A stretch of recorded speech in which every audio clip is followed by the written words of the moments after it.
আসসালামু আলাইকুম বন্ধুরা, চলে আসলাম নতুন একটা রেসিপি নিয়ে। আমি আজকে আপনাদের তৈরি করে দেখাবো অসম্ভব মজাদার একটা নরম খিচুড়ি বা পাতলা খিচুড়ি। ঘরে থাকা শাকসবজি দিয়ে খুবই সহজে তৈরি করে নিতে পারেন। আর এই গরমের ভিতরে এই ধরনের খিচুড়ি খেতে কিন্তু খুবই ভালো লাগে। একেবারে মশলা ছাড়া শুধু পেঁয়াজ আর রসুন দিয়ে আমি আপনাদের তৈরি করে দেখাবো এই রেসিপিটা। আমি এখানে কিছুটা চাল এবং ডাল ধুয়ে পরিষ্কার করে নিয়েছি। আমি পোলাও চাল নিয়েছি, আপনারা যে কোনো চাল দিয়ে করতে পারেন এই রেসিপিটা।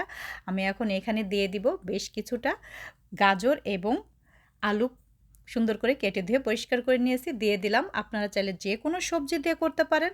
দিয়ে দিব বেশ কিছুটা পানি, যেহেতু নরম খিচুড়ি হবে এর জন্য অনেকটা পানি দিয়ে দিলাম। এখন এটাকে চুলায় বসিয়ে দিয়ে আমি প্রথমে খিচুড়িটাকে ফুটিয়ে নিব। ফুটে উঠেছে দেখেন। এখন আমি এখানে দিয়ে দিব পরিমাণ মতো লবণ এবং হলুদ। আসলে এই খিচুড়িটা আমার বাসার সবাই আমরা পছন্দ করি, কিন্তু আমার হাজব্যান্ড পছন্দ করে না। সে একেবারেই খেতে চায় না নরম খিচুড়ি। আমি আমার বাচ্চারা খুব পছন্দ করি। আমি মাঝে মধ্যে এই গরমের ভিতরে করি, আমার কাছে খুবই ভালো লাগে।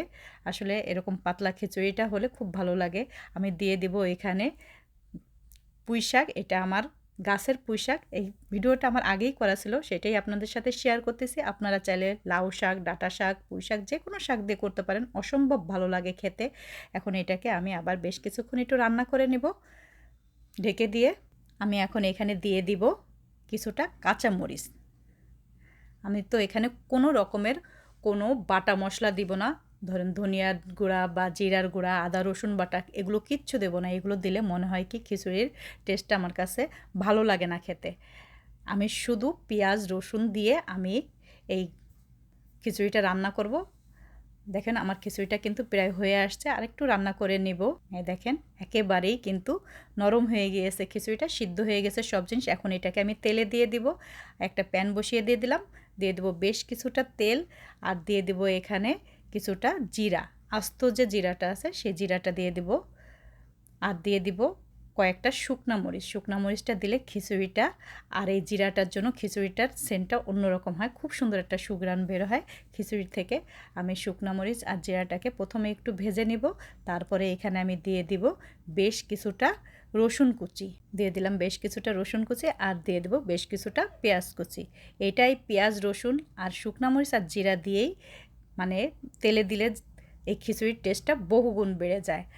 আপনারা করে দেখতে পারেন, খুবই ভালো লাগবে খেতে। আমার কাছে তো খুবই ভালো লাগে, জানি না আপনাদের কাছে কেমন লাগে। আপনারা তৈরি করে দেখবেন, যদি ভালো লাগে অবশ্যই কমেন্ট করে জানাবেন। সুন্দর করে পেঁয়াজ রসুনটাকে সুন্দর করে ভেজে আমি এখন এটাকে খিচুড়ির ভিতরে দিয়ে দেব। খিচুড়ির ভিতরে দিয়ে খুব সুন্দর করে নেড়েচেড়ে আবার 2-1 মিনিট সুন্দর করে রান্না করে নেব। দিয়ে দিলাম। আর এই খিচুড়িটার সাথে আপনারা মাছ ভাজি, ডিম বা আচার খুবই ভালো লাগে খেতে। আমি মাছ ভাজি করে নিয়েছি আমার এই খিচুড়ির জন্য, ছোট মাছ ভাজি আর ডিম পোস্ট। বাচ্চারা ডিম পোস্টটা পছন্দ করে, এর জন্য আমি ডিম পোস্ট আর মাছ ভাজি দিয়ে আমার বাচ্চাদের এই খিচুড়িটা দিব। খুবই ভালো লাগে খেতে। সবজিটাও খাওয়া হয়ে যায়, ডালটাও খাওয়া হয়ে যায়, সব কিছু কিন্তু এই খিচুড়ির ভিতরে হয়ে যায়। আমার কাছে মনে হয় অনেক পুষ্টি এই খিচুড়িটা। আপনারা অবশ্যই করে দেখবেন। আমার কিন্তু খিচুড়িটা রেডি হয়ে গিয়েছে, একটু লবণ লাগবে, আমি একটু লবণ দিয়ে দিলাম। অবশ্যই লবণটা চেখে দেখবেন, লবণটা যদি ঠিক মতো হয় তাহলে খিচুড়িটা কিন্তু খেতে বেশি ভালো লাগবে। তৈরি হয়ে গেল আমার মজাদার একদম নরম পাতলা খিচুড়ি। কেমন হলো অবশ্যই জানাবেন। যদি আপনাদের কাছে ভালো লাগে তাহলে লাইক কমেন্ট শেয়ার করবেন। আজকে এই পর্যন্ত, ফিরে আসবো নতুন কোনো আর এক রেসিপি নিয়ে। সবাই ভালো থাকবেন। আল্লাহ হাফেজ। আসসালামু আলাইকুম।